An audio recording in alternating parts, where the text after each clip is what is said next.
So it's the same thing, the brothers to my right, if you guys can just come to my left, inshallah, and then the sisters, you're more than welcome to stay in a group wherever you're comfortable.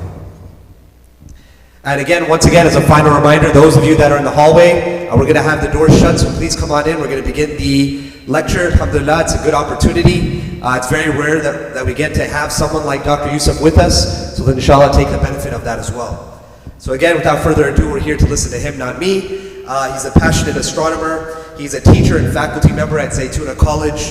He's a scientist as well. He did his PhD in engineering from Stanford University, alhamdulillah, and he's here to offer his insights. Without further ado, Dr. Yusuf Ismail.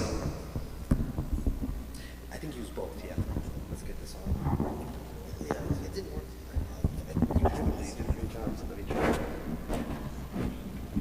Okay. See, that was a problem because the turbine was in the way. Is that okay?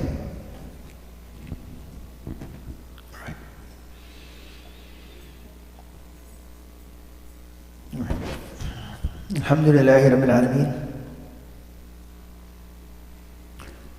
بسم الله الرحمن الرحيم اللهم صل وسلم وبارك على سيدنا محمد وعلى آله وصحبه وسلم تسليما رب اشرح لي صدري ويسر لي أمري واحلل عقدة من لساني يفقه قولي الحمد لله.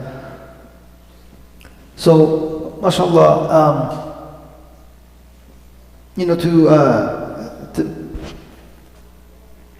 to talk about the Quran,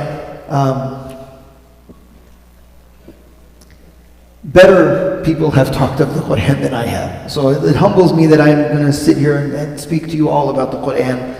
But it's an amazing piece of, as a book on its own. It's an amazing piece that has no rival, and nothing in human endeavors has ever come close to the beauty and eloquence and content of what's inside the Quran. It's absolutely an amazing book.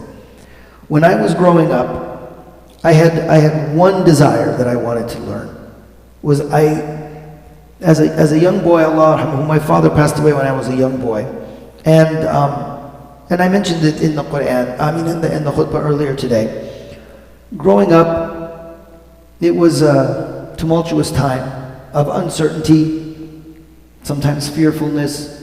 You're scared, you don't know what to do, you don't know who to ask, how do you live your life, how do you do things, what does things in life mean?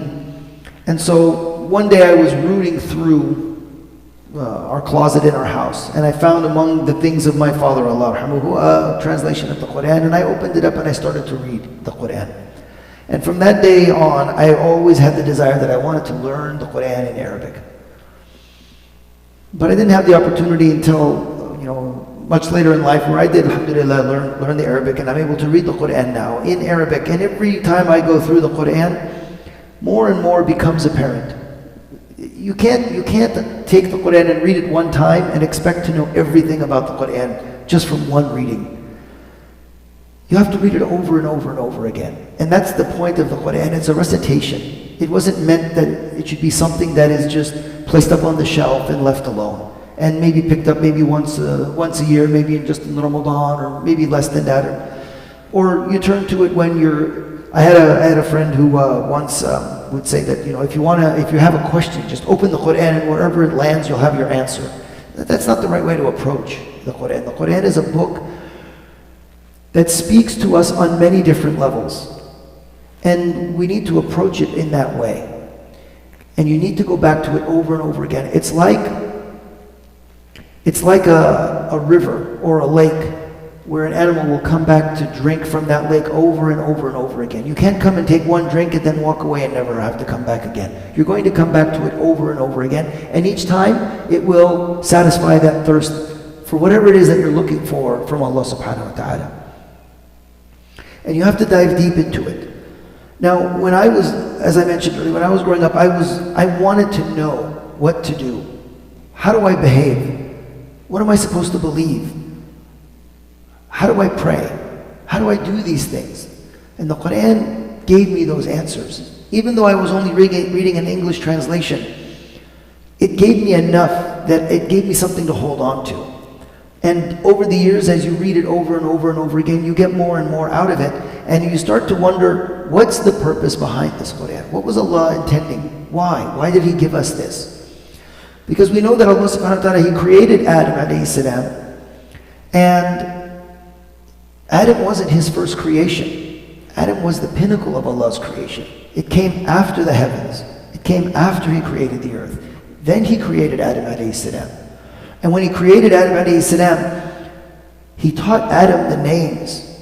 In other words, Adam knew everything. Everything that he would need to know, Adam knew it. And Allah came to the angels, who were His obedient servants, who never questioned Allah subhanahu wa ta'ala, and asked the angels, tell me the names of these things. And they said, we don't know.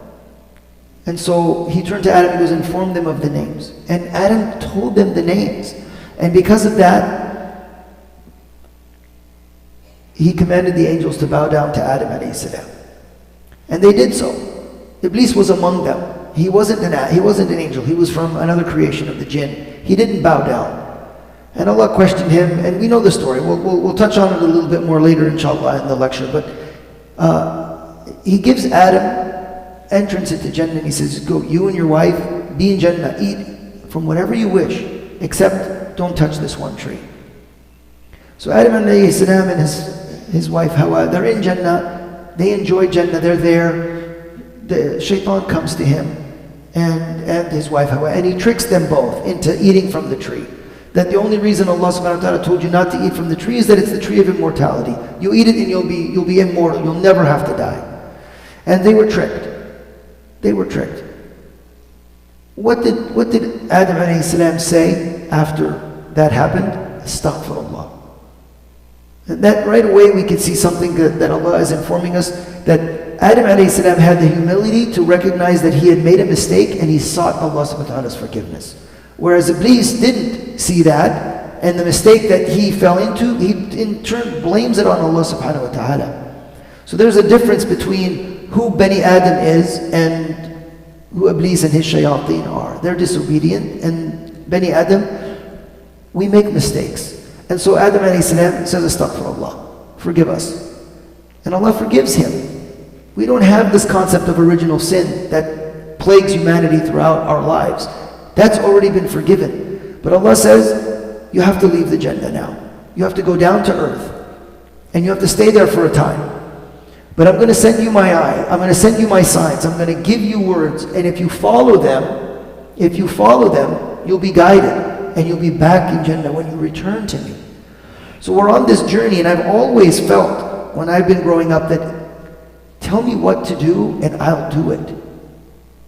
It's difficult when you're trying to be the pioneer and you're trying to figure out what to do in life. It's not an easy thing to do. It's very confusing. Do I go right? Do I go left? Should I be an engineer? Should I be a doctor? Should I spend the money in this or should I buy that? I mean, you look for guidance, and that's what we provide as we're adults now and we see our young growing up. That's the importance of being an adult, is that you guide your young youth so that they know what to do, so that you can tell them where to step and where not to step. If you've ever gone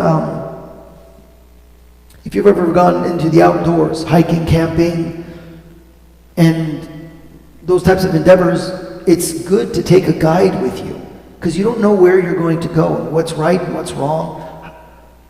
Do I do this in the correct manner? Do I set my tent up this way? How do I start the fire? How do I cook food? How do I get food? All of these things, you need someone sometimes to help you out. And so, when I look at the Quran, that's what I look at. I see it as something that Allah subhanahu wa ta'ala has given me to help me. And when you think about this, Allah subhanahu wa ta'ala starts off the Quran with the Surah Al-Fatiha. And if you look at it, it's really quite stunning what's in Surah Al-Fatiha. Allah subhanahu wa ta'ala starts off with أعوذ بالله من الشيطان الرجيم بسم الله الرحمن الرحيم. This is how Allah subhanahu wa ta'ala starts all of his ayahs except for one. I mean all of his surahs except for one. Surah Tawbah doesn't have the beginning with Bismillahir Rahmanir Rahim. But that's a very harsh surah to start with. It has a lot of punishment being mentioned in that surah, and Allah doesn't have that attribute of rahmah in that surah. But in all the other surahs, they always start with Ar-Rahman Ar-Rahim, the compassionate the merciful.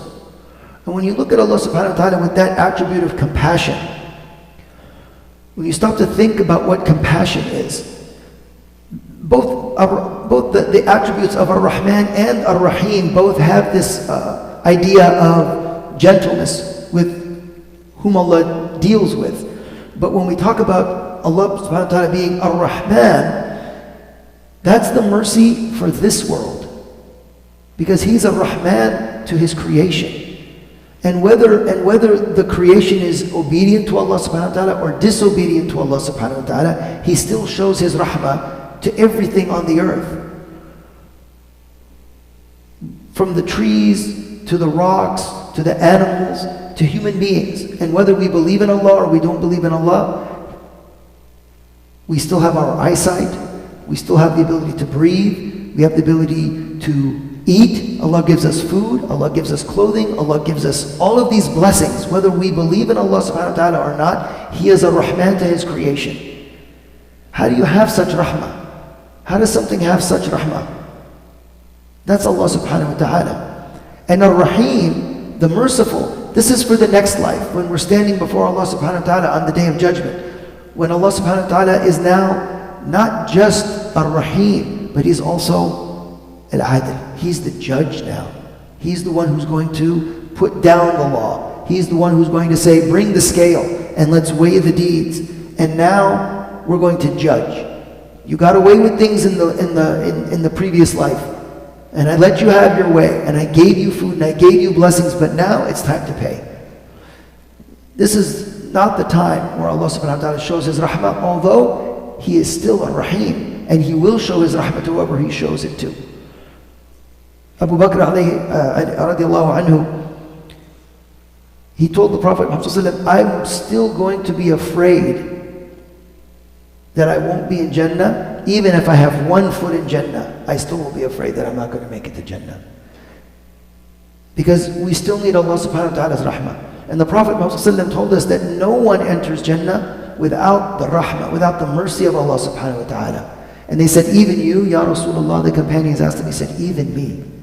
So we have to have Allah subhanahu wa ta'ala's rahmah. So these two attributes of Allah subhanahu wa ta'ala give us a picture into what Allah subhanahu wa ta'ala is trying to tell us in the Quran. Because He has this compassion, He has this mercy for His creation. Where does that come from?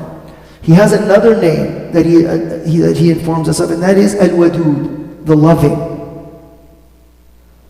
Al-Wadud, Mawadda. There's one ayah in the Quran, it's in Surah Ar-Rum, where Allah subhanahu wa ta'ala gives us an idea about what this idea, what Mawadda is.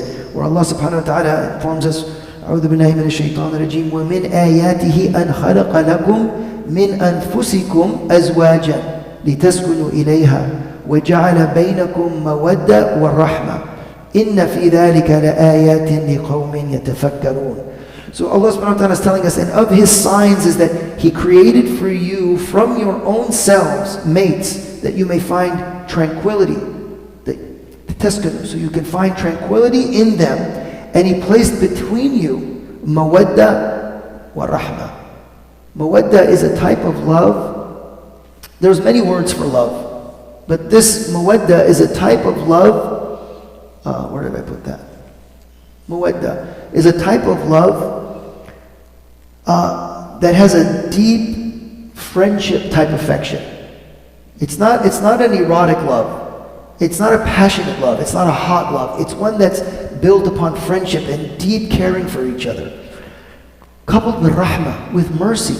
This is the kind of love that Allah subhanahu wa ta'ala is alluding to between a husband and wife.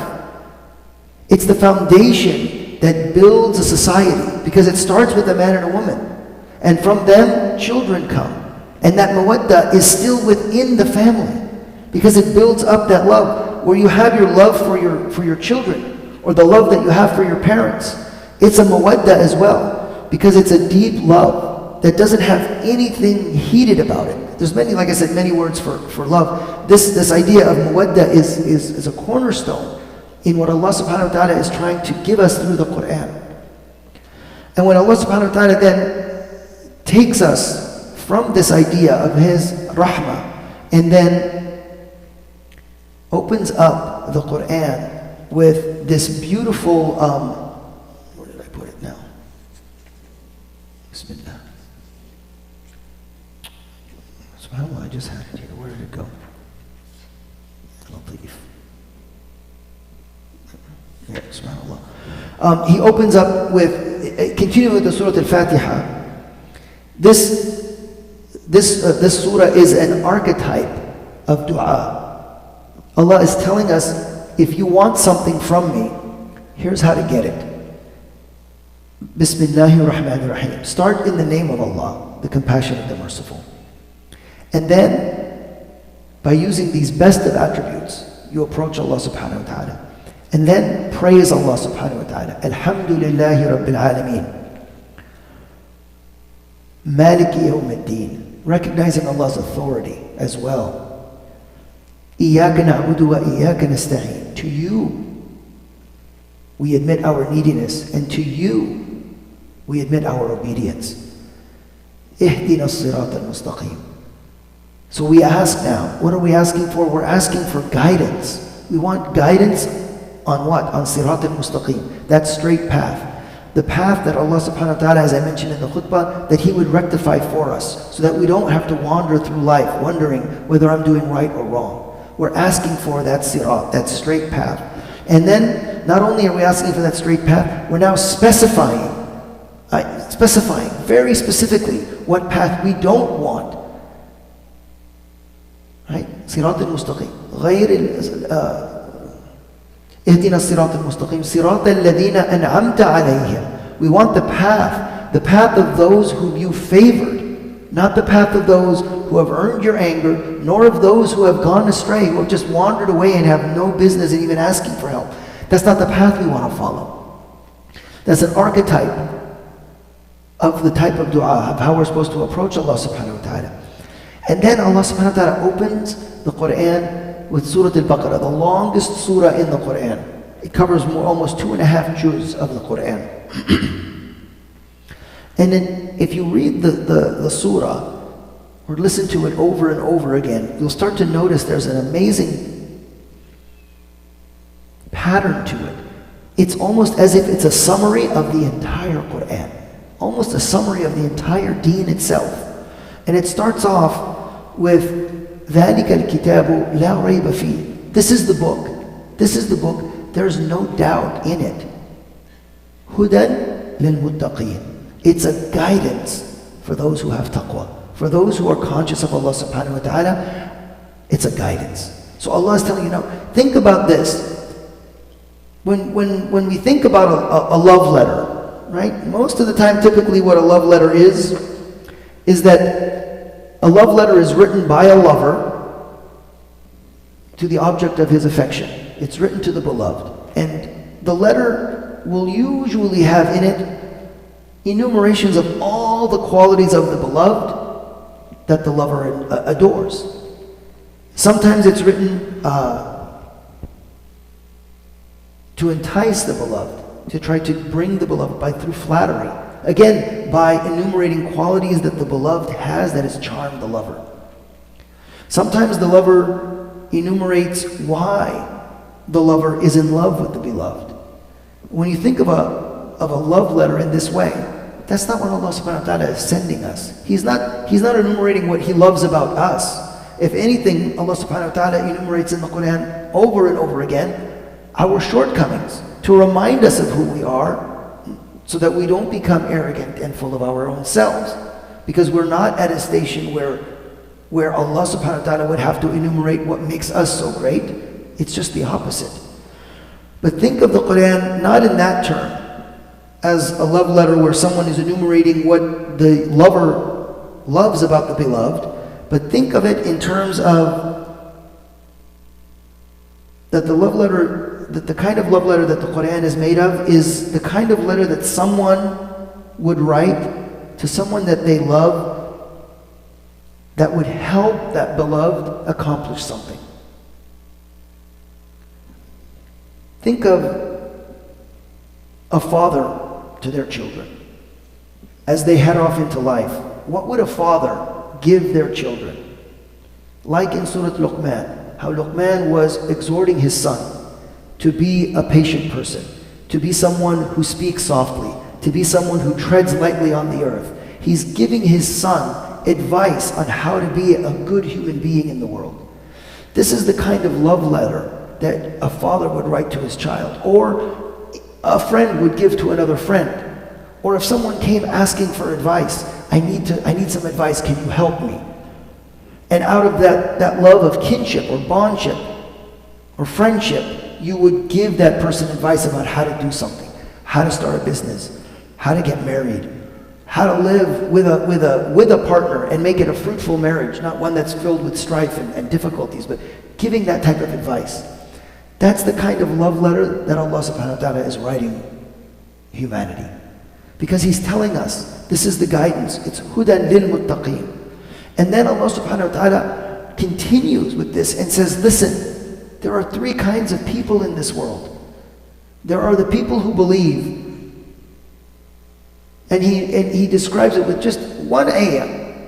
They believe in Allah, even though they can't see Allah. And then He describes the disbelievers with just a couple of ayahs. They're disbelievers.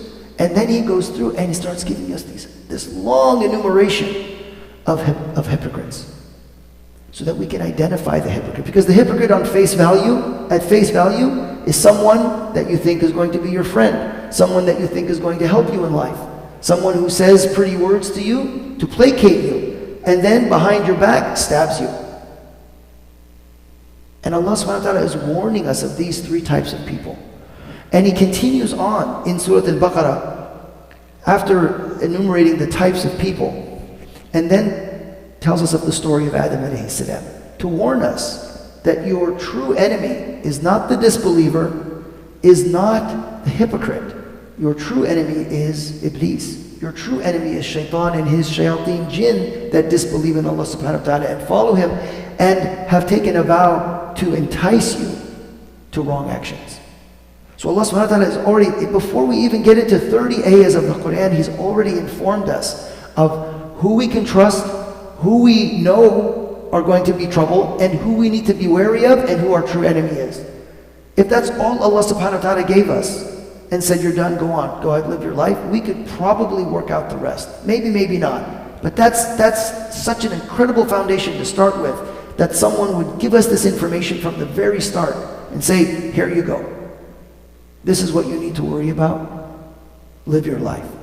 But it's not enough. Allah subhanahu wa ta'ala continues in Surah Al-Baqarah. And He starts telling us the stories of those who were before.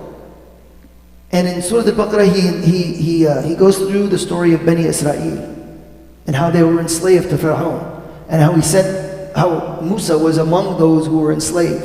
And he goes through the whole story and he explains to us this. Why does he tell us this about Bani Israel? Because of all the stories in the Quran, the story of Bani Israel is repeated more than any other story of any other ancient people. Why? It's to warn us to not make the same mistakes that those who came before us did. And this theme comes up again and again.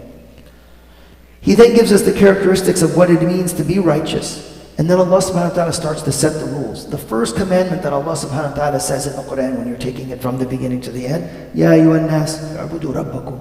He doesn't say, Ya ayyuhal ladina amanu. He's not talking to the believers.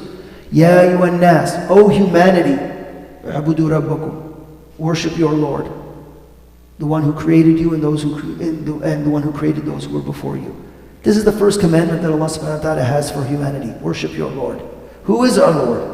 Because then Allah subhanahu wa ta'ala starts setting down the rules, but then He starts telling us who He is. It's written here on that wall hanging over there. Ayat al-Kursi. Of all the ayahs in the Quran, this one has the most weight. It tells us who exactly Allah subhanahu wa ta'ala is. Allahu la ilaha illa huwa al-hayyul qayyum. That alone, right there, gives you everything we need to know about Allah subhanahu wa ta'ala's eminence. La ilaha illahu. There is no God except Allah subhanahu wa ta'ala. Al-Hayyu al-Qayyum. That living, the sustainer. So Allah is alive. Would we worship something dead? Because that's what the mushrikeen at the time of Mecca and those before them did. They worshipped dead pieces of wood and dead pieces of stone. They had no life to them.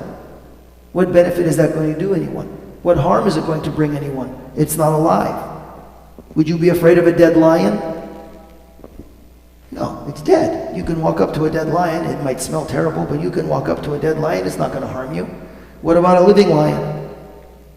That's got some fear involved to it. You wouldn't walk up to the king of the jungle and not expect to walk away without a few scratches. Right?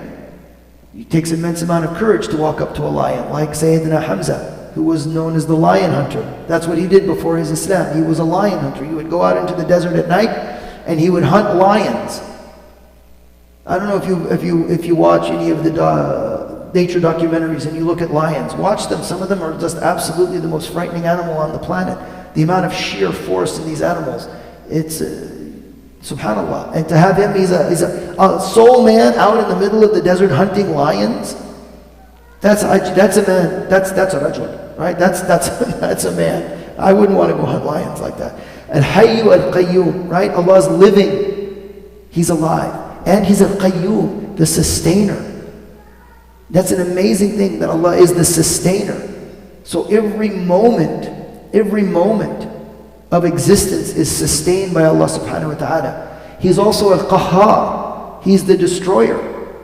So every moment of existence, Allah has to destroy it before He can recreate it. And He's al-Khaliq. He brings it in, He creates it, He sustains it, He destroys it, and then He repeats. That's the existence that we're in right now. We think we're living in an analog world and everything has gone digital. In reality, digital world has taken the digital existence and has taken it into, another layer of illusion. Because this existence is already digital. Allah subhanahu wa ta'ala is turning it on and turning it off, turning it on and turning it off. And when it's on, He sustains it, and then He turns it off. And if He doesn't want something to remain, then He just doesn't recreate it. And it's gone from existence. He's a Hayy al-Qayyum. لا تأخذه سنة ولا نوم. لا تأخذه سنة ولا نوم. Sina is like nodding off. If you ever get tired, I remember being tired in class. The professor's going on and on and on, and you think, oh, I didn't sleep last night, and you're sitting there trying to keep awake in the class, and you keep nodding off. That's if Allah was to nod off for an instant, all of creation would vanish. So لا تأخذه سنة ولا نوم. He doesn't sleep. Allah doesn't need sleep. There's nothing that tires Him out.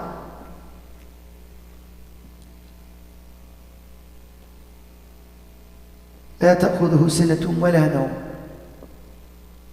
Right? It starts of Ayat al-Kursi, right?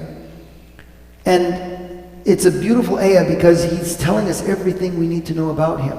He tells us about His throne and how it's over all things, and how He has the ability to protect that throne and all of the creation, and He doesn't need anyone to help Him with any of that. That's Ayat al-Kursi. And then it continues. I mean, the Quran just keeps coming. Moving to Ali Imran, Allah subhanahu wa ta'ala starts telling us about the history of a blessed family and the patience and fortitude that they endured and the reward that they got for it. And He brings to us the understanding that this world is no more than just an illusion. It's not real. Reality is with Allah subhanahu wa ta'ala. It's not in this world. And then He moves on now and teaches us in Surah An-Nisa the laws of inheritance and the laws of marriage. How do we deal with family?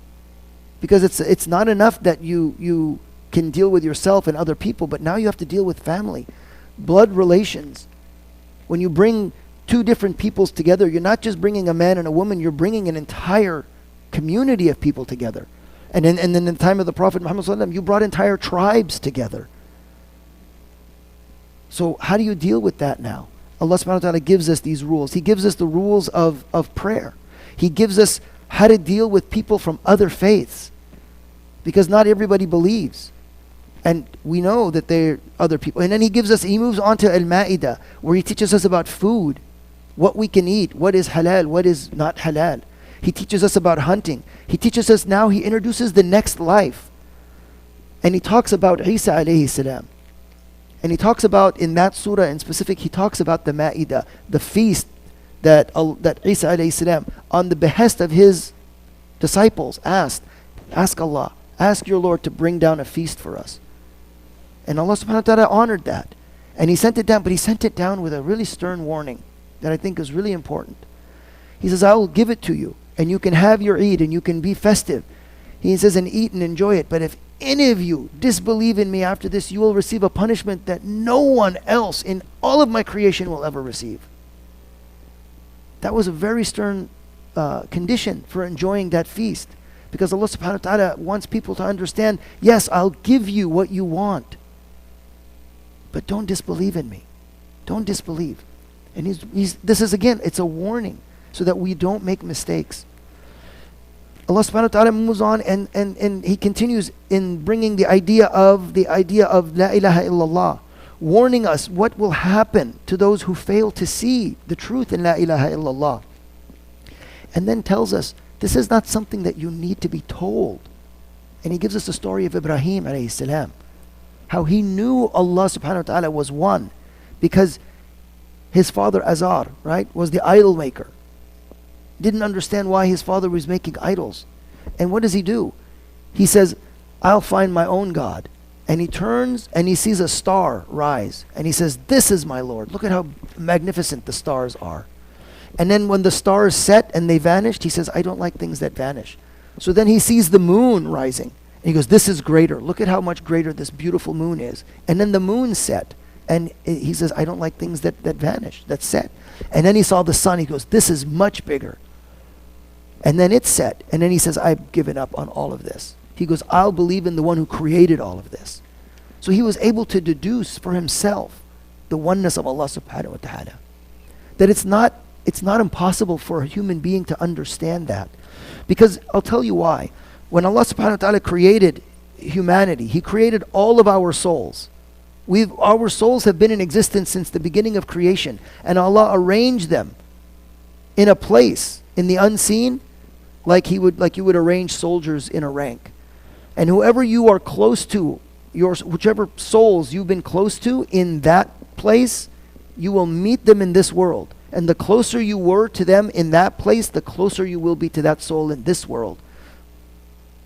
And when he created them, he said to all the souls, am I not your Lord? And they said, Bala, indeed. We've all taken the shahada that Allah subhanahu wa ta'ala is our Lord. So we know Allah subhanahu wa ta'ala. The problem is that we come into this world and we're veiled from Allah subhanahu wa ta'ala. And then things in the life take over. You start having to learn how to walk and you fall and you get hurt. There's no one there to pick you up. Who picks you up? Your mother picks you up or your father picks you up. At some point in life you're working and you're walking and you're getting better and better and better, and then now you start running and you fall. But no one's there to pick you up. Who do you turn to now? Who does a person turn to? The souls know. Whenever a human soul, regardless of what they believe right now as a conscious human being, if they are faced with their mortality, they will say, oh my God.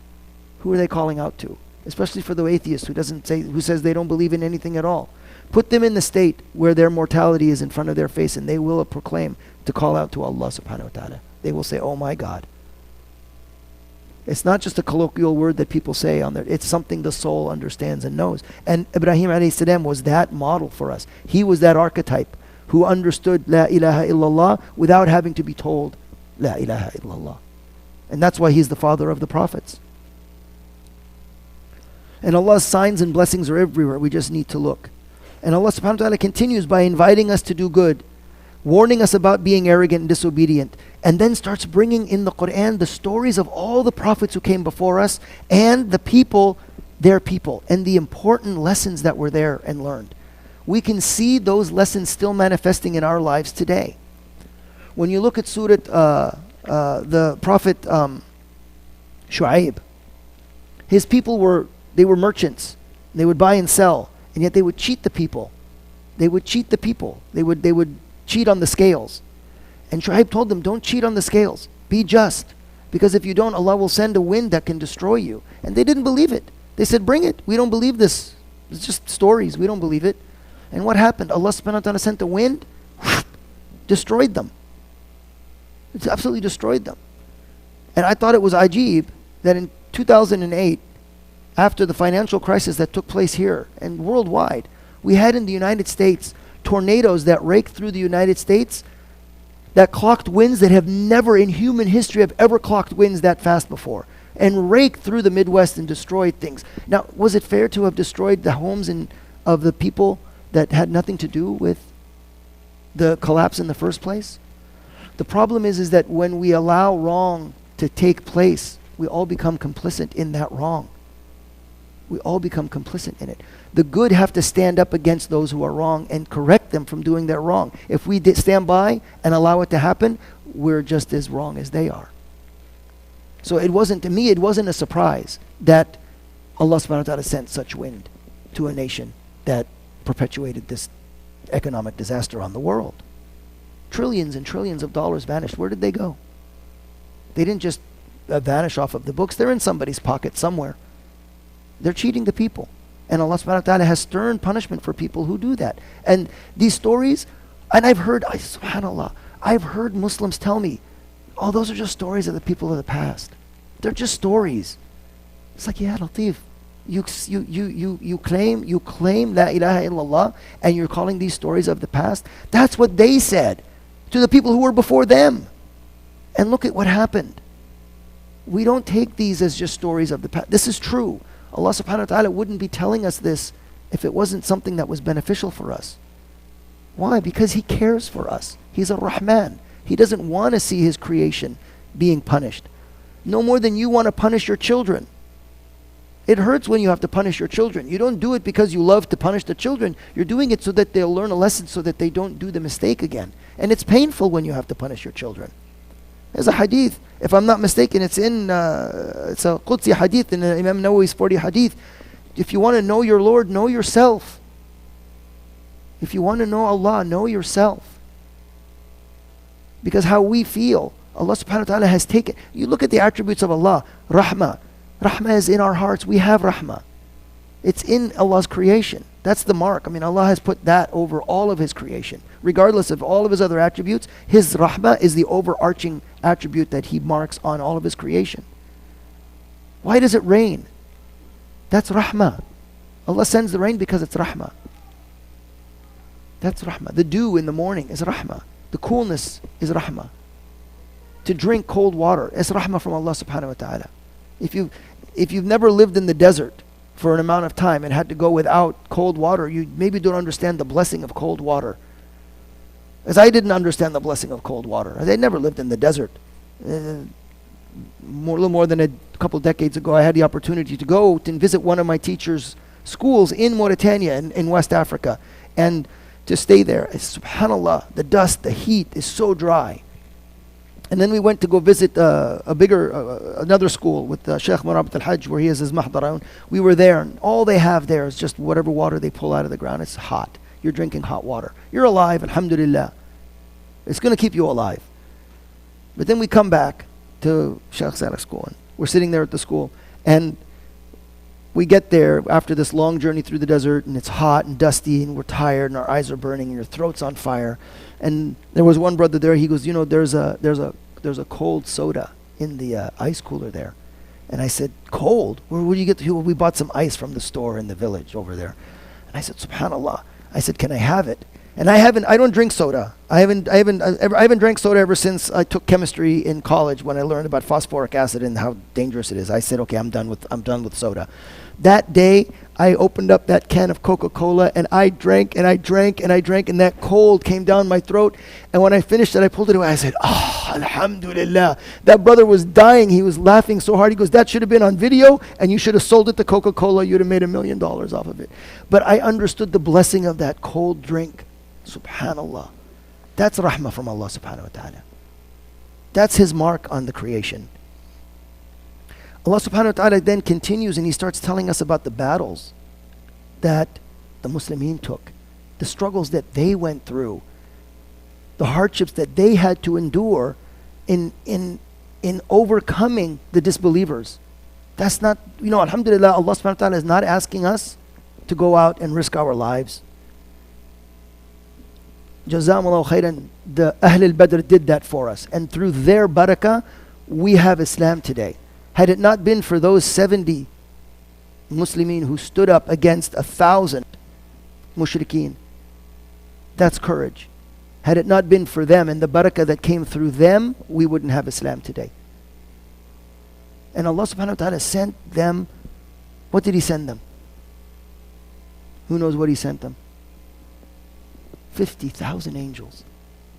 50,000 angels came. There's reports of Sahaba fighting a mushrik, and their head, they didn't touch him, and their head falls off.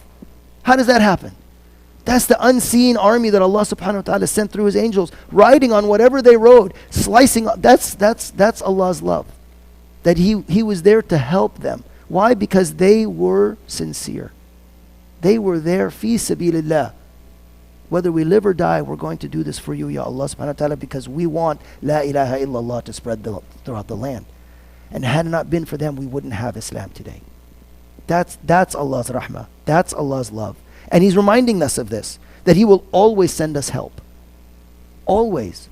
We should never, ever, ever lose hope in Allah subhanahu wa ta'ala. He tells us this in the Quran. Why? Because Iblis, the word ablasa means to be in complete and total despair. Why is he in despair? Because he knows, because Allah has already cursed him to Jahannam. He's cursed. There's no reprieve. He has a reprieve. And look at this. He disobeys Allah subhanahu wa ta'ala. He doesn't bow to Adam. He blames Allah subhanahu wa ta'ala for misguiding him. In his arrogance, he blames Allah subhanahu wa ta'ala. You're the one who misguided me. And because of that, I'm going to misguide all of his children. I'm going to be on that straight path. I'm going to tread that path. I'm going to come in front of him and behind him, on his right hand and on his left hand. And you'll see they will not be obedient to you. And Allah said, go ahead, do what you want. Whatever you do and whoever follows you, you'll all be in the Jahannam together. And yet He says, don't put me in Jahannam now. Give me a reprieve until the day of judgment. This is the accursed one of Allah subhanahu wa ta'ala. And what is Allah subhanahu wa ta'ala? Out of Allah's, that's rahmah. He says, okay, fine, you have a reprieve. Go ahead, you have your reprieve.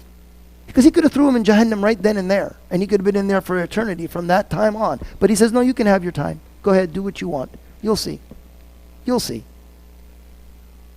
And that's why we had the people of Badr. Right? They stood up. Right? And Allah will always send us help. So never fall into despair, because we know Allah subhanahu wa ta'ala, His rahmah and His love is there. And all we have to do is ask, and Allah subhanahu wa ta'ala will send. But we have to be patient. We have to be sincere. There's another really, subhanAllah, I heard this hadith, scared me. I got very frightened. And I'll mention it. Allah subhanahu wa ta'ala says, that when anyone from Bani Adam does an action, that action is brought up to Allah subhanahu wa ta'ala for His approval. And if it's done out of riyah, out of showing off to something other than Allah subhanahu wa ta'ala, in other words, the action was done not for Allah subhanahu wa ta'ala's sake, but for the sake of another person, Allah subhanahu wa ta'ala slaps it down and says, take that back and give it to the one who you did it for. And Allah won't accept the action. That's frightening. Right? We don't want that. We want to be sincere. And if we're sincere, Allah subhanahu wa ta'ala will accept and will hear our du'as and He will answer us. Right? Allah subhanahu wa ta'ala continues. It's really, it can go on and on. He continues. And, where am I now? Surah At-Tawbah. This is a difficult surah, because Allah subhanahu wa ta'ala does not start this surah with rahmah. It just starts. So there's no rahmah here. And He starts off by talking about the importance. Allah subhanahu wa ta'ala is reminding us about keeping our oaths, our promises. It's a very harsh thing to not keep your promise. And He also reminds us that Iman is more important than blood relations. He reminds us that in this surah. He also reminds us about the trouble that we're going to get into for not paying our zakat. Now this is an interesting concept, because zakat is about establishing social justice. It's about making sure everybody on the earth is taken care of. This illusion that there is famine in the world, is ridiculous. There's no such thing. There's enough food on this planet to feed every single person, and they can be full every single night. The earth produces more than enough food to feed everybody on it. When I was in graduate school, I had the bad habit of wandering into the library when I didn't want to study. And I would fall into this book and the next book and the next book, and then pretty soon I've got 8 hours gone, and I've been in the library all day long. I wandered into the government documents library one day, and I happened to pull out a book. It was a study that was done by the United Nations. And the data that was in that book was back from 1980. And what the United Nations was saying was that if the United States of America took 2% of the excess wheat that they grow, this is not wheat that's used, this is excess wheat that they throw away in the ocean. I don't know if anyone knows, but in order to keep wheat prices, if you flood the market with too much wheat, the price crashes and they got a problem in the economy. So to make sure prices stay where they want them, they throw away the excess wheat. So they dump it in the ocean. So the study said if you took 2% of the excess wheat, not 2% of all the wheat production, just 2% of the excess that you're throwing away, in 1980 you could have wiped out world famine with it. That's less than what Allah is asking for in zakat, especially for grain. For grain, if you grow the grain and you have to irrigate it yourself, you have to pay 5% of the grain when you harvest it. If you don't irrigate it and you allow only natural rain to irrigate it, you owe 10% of that grain. Here, they're only asking for 2% of the grain. That's less than half of what you would have to pay in zakat if you did do the effort of irrigating it. You could wipe out world famine. So the zakat is very important because at the height of Islam, in its golden age, we have to remember that there wasn't a single person in the land of Islam that didn't have a place to live, clothes to wear, and food to eat. Everyone was taken care of through the office of the zakat. There was enough to go around. There was so much wealth in Bayt al-Mal that they didn't know what to do with it anymore. And endowments became the thing. People would give, and they would establish endowments, a fund of money that was used to take care of very specific things. They used to have an endowment for broken dishes. If you were in your home, whether you were rich or poor, and you broke a dish by accident, you can go to that endowment and they would give you the money to buy a new dish, so you never felt the need that you had lost something. They had an endowment to take care of blind cats until they died. Have you ever seen a blind cat? I haven't even heard of a blind cat, let alone see one. And yet there was an endowment set up to take care of them. This is the level of Islam and how it took care of society. And Allah subhanahu wa ta'ala in Surah At-Tawbah is warning us about the trouble that we would get into for not paying the zakat. Allah subhanahu wa ta'ala says, those who hoard up treasures of gold and silver and spend them not in the way of Allah, give them the news of a painful punishment on the day when the wealth will be heated in the fire of hell, and with it will be branded their foreheads, their sides, and their backs. And it will be said to them, this is the treasure which you hoarded for yourselves. Now taste of what you used to hoard. This is what would happen to people who hoard wealth in this world and don't spend it. Because when Allah subhanahu wa ta'ala gives wealth, within that wealth, there is the rizq, the sustenance for those who are poor. And it's left in our charge to take care of those people who are poor. And if we don't, this is the outcome. Allah is warning us, not because He wants to punish us, not because He wants to brand us with the wealth that we hoarded for ourselves, but as a warning, don't let this happen to you. Raise up your shield of taqwa and take care of yourself now, before there's nothing to take care of you anymore. And then Allah subhanahu wa ta'ala goes through a whole series of surahs where He enumerates the stories of the prophets. Prophet Yusuf alayhi salam, Prophet Hud, Prophet Nuh, Prophet Lut, Ibrahim, Musa again, Prophet Yusuf and Yunus. And he tells us the stories of all these people of the past, again, to remind us of those who came with the message of La ilaha illallah and those who listened and those who didn't, and what was the outcome. And then Allah subhanahu wa ta'ala continues by telling us about Iman and about the Prophet Muhammad sallallahu alaihi wasallam and his miracles, and warning us of the punishment that comes with disbelief, and that it's important to believe in Allah and reject shaitan. and the importance in the oneness of Allah subhanahu wa ta'ala, and gives us a proof of the oneness of Allah subhanahu wa ta'ala throughout the Quran. It continues, and He gives us in stories about the night journey, about what Allah subhanahu wa ta'ala is capable of doing. And He tells us about Al-Kahf and the sleepers and the lessons for those who ponder. We have to think. Allah is asking us now, this is not enough that I'm telling you stories. I want you to start pondering on these stories. What do they mean?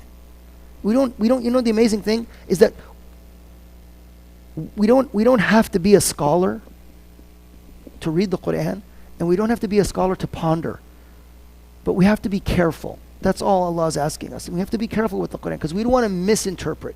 So if we don't understand, we seek those who do understand. But it's not a limitation. We're still invited. Allah wants us to know this Quran. He wants us to read this love letter that He's giving us. And then He tells us in Surah Al-Maryam, the birth and life of Isa alayhi salam. And now He starts mentioning, and He brings up now with more and more frequency, life after death. That this is not the end. That when we die, and it's beautiful because He brings the introduction of life after death with the story of Isa alayhi salam. That He took Him up. Right? That it was made to appear that He died. But Allah subhanahu wa ta'ala took Him up and He's alive. That's the beautiful thing, is that He's still alive. And when if you talk to Christians and you tell them we believe in Jesus, that He's still alive and He's going to return, they look at us like, what? What are you talking about? They never heard this before. But we're waiting for Isa alayhi salam to come back and fix things on the earth. Because there's life after this. And then of course resurrection and the reward and punishment that come with it. And then Allah subhanahu wa ta'ala continues with warnings of the stories of the prophets and good news for those who believe, and then introduces us now to one of the most life-changing acts of obligation of worship that we can do, which is the Hajj. It changes. If you haven't made Hajj, make dua and make intention that Allah invite you to Hajj. Because the only ones that go to Hajj are by the invitation of Allah subhanahu wa ta'ala. The Hujjaj, the pilgrims, they're known as Duyuf ar-Rahman. They are the guests of ar-Rahman. You don't go on Hajj unless Allah subhanahu wa ta'ala opens the door and invites you in. But make the intention. Ask Allah subhanahu wa ta'ala to give you that blessing of making Hajj. Because it will change your perspective on humanity. Like we had, you know the story, and we all know the story of Malcolm X and how it changed his perspective on humanity. Whereas before he went on Hajj, he had the inkling, as he was taught in the Nation of Islam, that the white man is the devil. The white man is the shaitan. And he came back from Hajj loving all of humanity. You feel a love, wallahi, and Allah is my witness to this. You feel a love that you will never feel anywhere else except when you're on Hajj. 1 million plus people, 2 million plus people, all doing the same thing at the same time, in the same place, for the same reason, and nobody knows anybody else. And yet we're all exactly the same. All the men wear 2 articles of clothing. We don't know a rich man from a poor man. We don't know a scholar from an ignorant man. We don't know a famous person from an unfamous person. Everyone is there. We're all equal and even. All standing there before Allah subhanahu wa ta'ala on Jabal Rahmah, begging Allah subhanahu wa ta'ala for forgiveness. It's the model of the Day of Judgment. You see that happening. You see it unfolding in front of your eyes. The hardship, the difficulty. And you know the amazing thing is that it's in the desert. Allah didn't have to put Mecca in the desert. He could have put it in Kashmir. Right? It's beautiful in Kashmir. Right? They describe what do they call Kashmir? They call it what's the name for it? Is it the Shangri-La? Right? The paradise on earth? How beautiful Kashmir is? Allah could have put Mecca there. He didn't put it there. He put it in the harshest place on the planet. Why? So that when we go through the Hajj, we feel the heat. I had a friend who made Hajj in July. I'm like, subhanAllah, how did you survive in July? He said they were giving out blocks of ice. Yeah, he didn't. And I said, you're joking. He goes, no, we put it on our head and 15 minutes later it's all gone. I'm like, subhanAllah, how do you survive in something like that? Right? But it's a reminder that on the Day of Judgment, when we're standing there after Yawm al-Qiyamah, and we're all waiting for the judgment to come, what happens? We're standing there and the sun is right there, and we're sweating, and there's no shade, and we're drowning in our own perspiration. We're drowning literally in our own perspiration. And there's no shade except for the shade of Allah subhanahu wa ta'ala's throne. And only 7 types of people get the shade of Allah subhanahu wa ta'ala's throne. One of those people are those who memorize the Quran, who become huffaz, who become protectors of it. So he reminds us of the Hajj and to be careful about worshipping idols. And he reminds us again in the same surah about the Day of Judgment. And then the attributes, he gives us the attributes of believers so that if we didn't know, we know. And he continues teaching us about the punishment that will come when we don't have good adab, when we don't have reflection, and informs us of what nur is, and gives us this beautiful, beautiful ayahs from here on out, just about Allah subhanahu wa ta'ala's creation and all the signs that are in it, for us to wake up and look at them. And it goes on in Surah Al-Sajdah, where Allah subhanahu wa ta'ala returns to talking about the creation of Adam alayhi salam, and the events that's going to take place on the Day of Judgment, and the belief and warning to the believers before it's too late to rectify our own actions so that we don't have to worry about the punishment of Allah subhanahu wa ta'ala. And then something strange happens in the Quran at this point. Allah shifts and starts giving us information about the unseen world that we would no way know, especially 1400 years ago. Information about how Allah subhanahu wa ta'ala creates the human being inside the womb of the mother. Unknown knowledge, and with exact detail.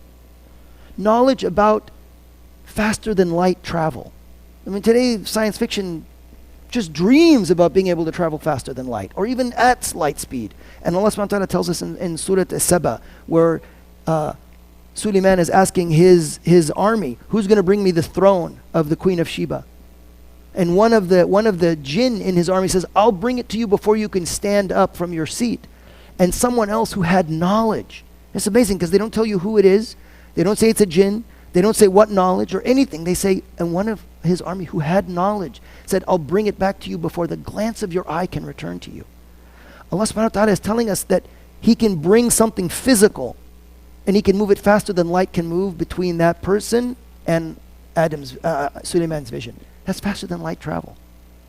And He moves on, and then in Surah Al-Fatir, I mean, subhanAllah, the reflections and on the abundant blessings that Allah subhanahu wa ta'ala. And then we get to Surah Yasin, which is known as the heart of the Quran, because it tells us in a beautiful ayah, the very last thing in Surah Al-Yasin.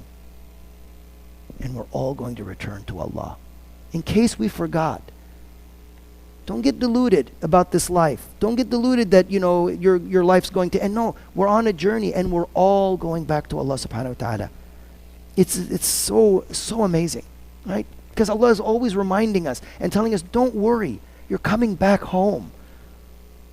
If you've left home when you were young, I left home. I remember when I moved up here, when I left Southern California and I went up, I never had so much joy that when I would go back home and I'd be able to sit with my mother again, Allah rahmaha, and have something that she cooked. The joy, the comfort, the succour, the peace and tranquility that I felt when I would come back home. And Allah's telling us, you're going to come back. You're going to come back. That's something that the souls find peace and tranquility in. It goes on. I can continue. I mean, mashallah, the Quran is too much. There's just too much to do in the time that we have. It continues on, and Allah subhanahu wa ta'ala continues with this, but He gets to the end. And when He get into the last juz or so, it all focuses on the end.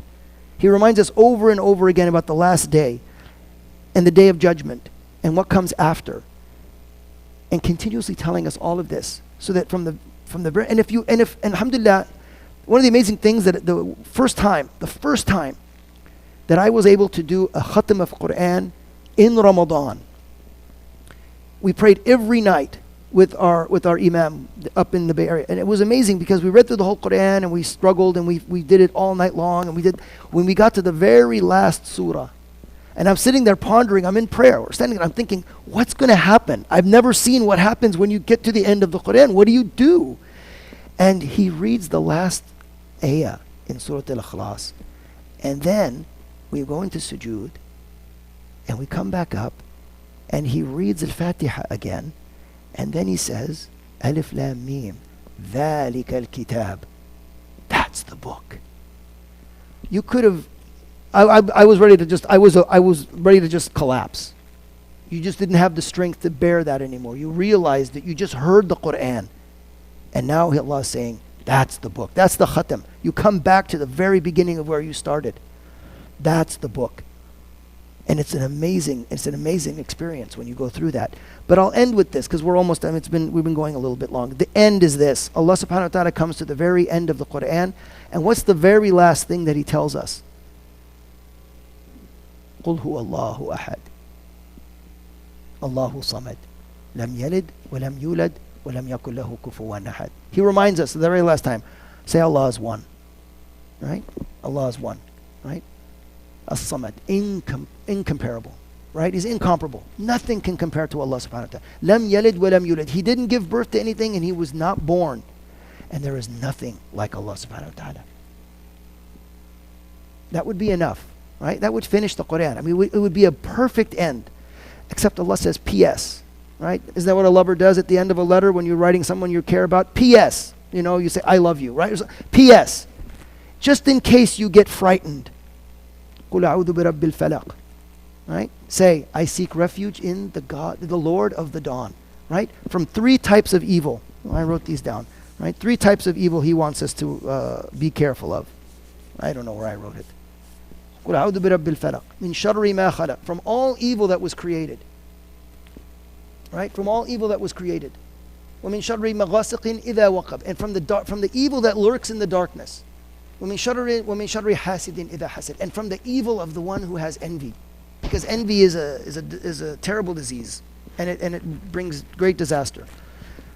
That's protection from this creation. From the things that lurk outside. How many of you, when you were young and you left a toy outside in your backyard? I remember because when my father, we had a really big backyard. It was 300 feet deep because he was a landscaper. So he grew his own trees. So our backyard was just trees. And if we left a toy in the backyard, and just 3 hours ago we're out there playing in the trees, now we left a toy and we look outside the back door and we were supposed to go get our toy. It's like, no way. That's scary out there. I'm not going out there. And no, we were just there. I'm not going out there. Right? Because in the darkness you don't know, right? And what you don't know you're afraid of. So we have this protection from things in this world. And then, just in case you get scared of the unknown, قُلْ أَعُوذُ بِرَبِّ النَّاسِ Right? I seek refuge and protection in the Lord. The Lord, the Rabb, the one who protects, the one who provides of mankind. Not just of Muslimin, but all of mankind. Malik al-Nas, right? The king, the authority of humanity. Right? Malik al-Nas. Ilah al-Nas, the deity, the one that we should be worshipping. From what? Min sharri al-waswas al-khannas. From the sneaking whisperer. Who is the sneaking whisperer? Who is the waswas al-khannas? That's the shaitan. Right? Because we don't see him. Right? We don't even really hear him. He's not over here actually whispering and you can hear the actual. This is the whispers into your own heart. And He's giving us the protection from that. شر الوسواس الخناس الذي يوسوس في صدور الناس من الجنة والناس. And then Allah ends. That's it. Now go. This is your love letter from Allah subhanahu wa ta'ala. The guidance that you need to live life, the protection that you need from anything that can harm you, and everything that we need to know so that when we return to Allah subhanahu wa ta'ala we'll be in a good state. This to me is like the ultimate of all love letters from Allah subhanahu wa ta'ala because He cares about us. If He didn't care, He wouldn't have given us any of this and He would have just said, you know what, fend for yourself, I don't care. But He didn't. And that's the Quran. قولوا قولي هذا وأستغفر الله لي ولكم. الحمد لله. وعليكم.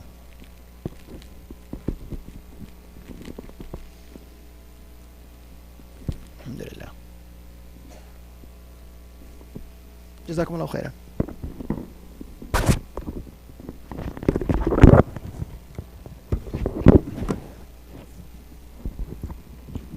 No questions? I don't know if I can answer them, but I'll try. Bismillah.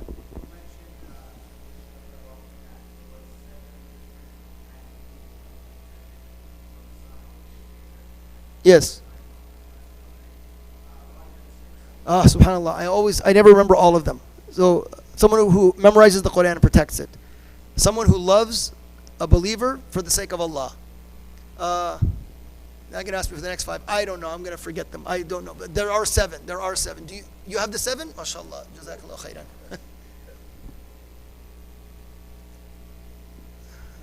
eyes are going to have to deal with this. Yeah, Nam Sab'a, right? They're going to be in the shade of Allah on the day when there is no shade. A just leader, right? An adil imam, a just leader. A youth who spends his youth in the worship of Allah subhanahu wa ta'ala. A man who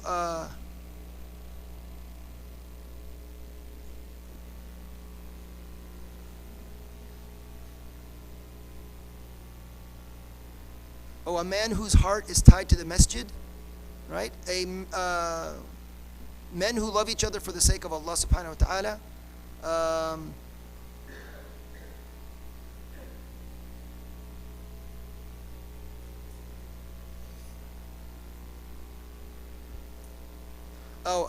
A person who, when Allah subhanahu wa ta'ala is mentioned, tears come to their eyes, and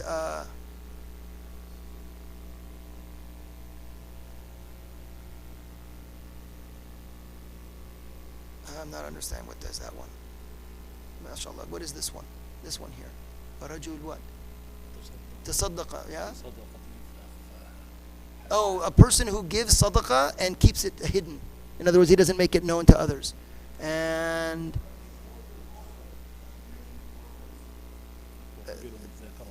yeah, dhakar Allah. Yeah, one who cries, who tears up when Allah subhanahu wa ta'ala is mentioned. No, it's not one of them. Yeah, astaghfirullah. No, samahni. The hafiz of the Quran. Forgive me, I'm sorry. Astaghfirullah. Any other questions? Alhamdulillah. Jazakumullah khair.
Alhamdulillah.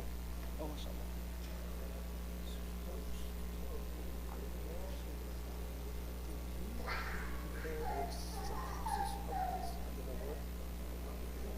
No, I haven't.